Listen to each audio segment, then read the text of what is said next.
বাস্তবে সুদ দুই ধরনের হয়, সরল সুদ ও চক্রবৃদ্ধি সুদ। সরল সুদ কেবল আসল বা মূলধনের উপর সুদ ধার্য হলে তাকে সরল সুদ বলা হয় বা সিম্পল ইন্টারেস্ট বলে।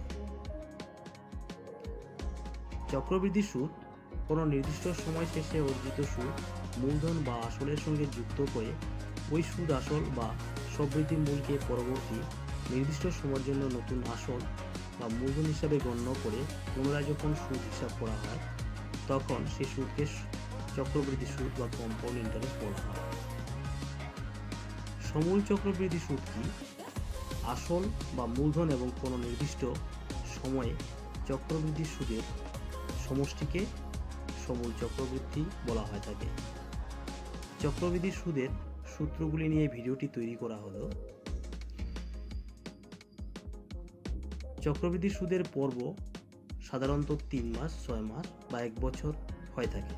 3 মাস অন্তর সুদে সূত্রটি হচ্ছে a = p 1 + r/400 পাওয়ার 4।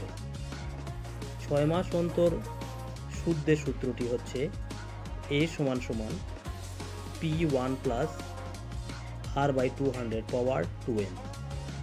1 বছর অন্তর সুদের সূত্রটি হচ্ছে a = p 1 + r/100 power n।